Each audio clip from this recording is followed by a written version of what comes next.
Hello students, welcome to online classes. Today we will start Unit 5 States of Matter, Gases and Liquid. There are three states of matter: solid, liquid and gas. The fourth state is called plasma, which is just for the sake of your knowledge, but we will only study about solid, liquid and gases.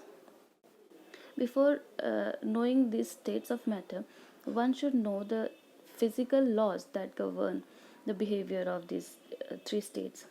So firstly we have intermolecular forces, the forces of attraction and repulsion between interacting particles, it may be atom or the molecule, are called intermolecular forces. These exist in all states of matter, be it solid, liquid or gas. These forces are called van der Waals forces. Van der Waals forces because it was discovered by the scientist whose name was van der Waals.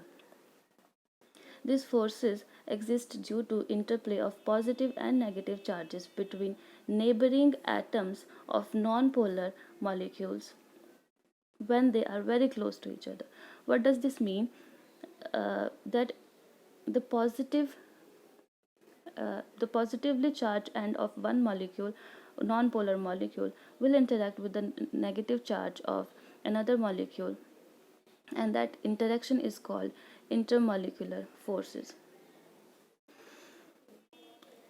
Mainly we have three types of this intermolecular forces, and the fourth type is the special case. So firstly we will discuss about dispersion forces, which is also called London forces. Atoms and nonpolar molecules are electrically symmetrical. Electrically symmetrical means if we have this atom A, the electron cloud around it is symmetrical, means the electron cloud is evenly distributed around it because it is non-polar, right? So if it is non-polar, then there will be no dipole moment. Dipole moment exists only if we have polarity, but these intermolecular forces still exist in non-polar and noble gases like oxygen, nitrogen, hydrogen, chlorine. All these non-polar molecules have some intermolecular forces, or although they are non-polar. How this happens, let us understand. Let us consider A and B are two atoms. They have symmetrical distribution of electron cloud around them, but for a fraction of second, if the electron distribution is unsymmetric, because this electron distribution is because of the motion of electron, and we can consider that for a fraction of second, that is for a very small duration of time, this electron cloud is uneven, that is it shifts toward one side. So there is an instantaneous dipole here because of the polarity of the molecule. Since the electron cloud has shifted to one side, thus this positive and this electron cloud, which will be the negative, will produce polarity in the molecule, and that causes instantaneous dipole.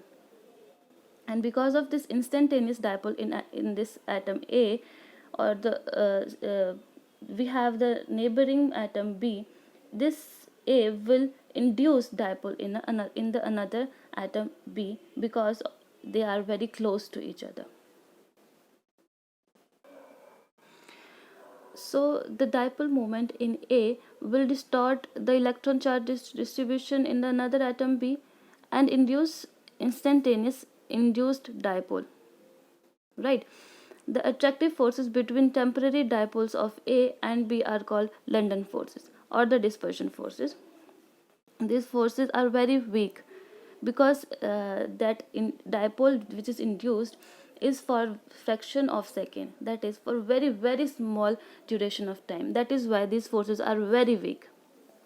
These forces are responsible for the condensation of noble gases and other gases. As we know that noble gases and other gases non-polar, they do not have polarity as such. Because of that, they do not attract one molecule do not attract the another one, so it is very difficult to condense them. But because of these forces, London forces or the dispersion forces, it is possible to condense them, right? Condense means to make the molecules come closer to each other. Now secondly, we have dipole-dipole forces, which is also called Kizome forces. These type of forces occur in the molecule which have permanent electric dipole. There are some molecules which are polar, they, such as HCl, they have partial charges on them. Like hydrogen has partial positive charge, and this symbol is something like this, right? This is called delta. This symbol is called delta, like this. Hydrogen in HCl, we have hydrogen as partial positive and chlorine and as partial negative. These ends of polar molecule have partial charges, delta negative and delta positive. These forces arises due to the interaction between positive charged ends of polar molecule. What does this mean? That we have HCl over here, the partial negative charge of this molecule will interact with the partial positive charge of another molecule of HCl. The interaction between these two is called dipole-dipole forces. Dipole because both the molecules are dipole, have electric dipole. Thirdly, we have dipole-induced dipole force. As the name suggests, we will have one dipole and another dipole will be induced. Let us understand. This attractive force operate between the polar molecule having permanent dipole and the molecule having no permanent dipole. Let us consider we have this HCl. Again, hydrogen will have delta positive charge and chlorine will have delta negative charge. And another atom, non-polar, A, because this molecule has some polarity, the electron cloud of this polar molecule will affect the electron cloud of non-polar atom A. This molecule A, because of the electron cloud of HCl, the electron cloud of A is affected. As a result, the electron cloud will be distorted. Initially it was symmetric, but here it will shift towards the HCl molecule. Because of the uneven distribution of electron cloud, we will have induced dipole in this molecule. Induced dipole because electron distribution is not even in this case, and because of uneven distribution of electron, there will be some partial charges on this molecule, and because of the charges, the molecule will have dipole. So the force is acting between these two, the polar molecule that was having permanent dipole and another molecule that initially did not have any dipole, but because in the presence of this polar molecule, induced dipole is resulted. So the force between these two is called dipole induced dipole force. Another one is hydrogen bond, but this is not a van der Waals force. The above three we have learned: dispersion force, dipole force, and the dipole induced force. These are called van der Waals forces. Collectively they are called van der Waals forces. But the hydrogen bond, it is a special case of dipole interaction. In hydrogen bond, as the name suggests, there must be bonding of hydrogen, right? When hydrogen is attached or bonded to atom of high electronegativity, it is very important that there must be high electronegativity element attached to hydrogen, like oxygen, nitrogen, and fluorine. The hydrogen atom force a weak bond with the electronegative atom of other molecule. Just like here we have HCl. Hydrogen will have partial positive charge and fluorine will have partial negative charge. And another molecule HF, here also we have partial positive charge on hydrogen and partial negative charge. The bond between this fluorine and hydrogen of another molecule, not the same but another, the force acting between them is called hydrogen bond. Why I said it is a special case of dipole-dipole interaction, because same has been seen in case of dipole-dipole interaction. It is a special case because here hydrogen is involved. Otherwise, it would be dipole-dipole interaction, right? Now we have thermal energy. Thermal energy is the energy of body due to the motion or the movement of its atom or the molecule, and it is directly proportional to the temperature of the substance. It is very easy to understand.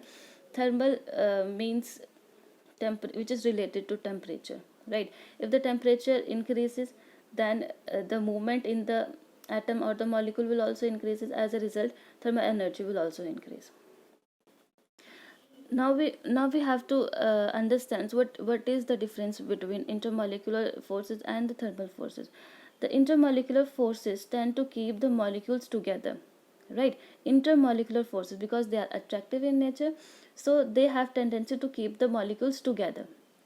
But the thermal forces or the thermal energy tend to keep them apart, because they arises because of the motion or the movement of the atom or the molecule.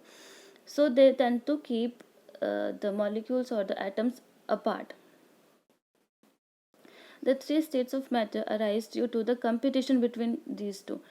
The three matters, that is the three states of matter, that is solid, liquid and gas, this arises because of the competition between these two. If we have molecular forces, intermolecular forces, that is dominating, right? If intermolecular forces is dominating, that is, we learn here that they keep the molecule together, then it will result in the change of gaseous to liquid to solid state. What does this mean? If the intermolecular forces are strong enough or they are dominating, then it will keep the molecule together. If molecular forces are strong, it will keep the molecules together.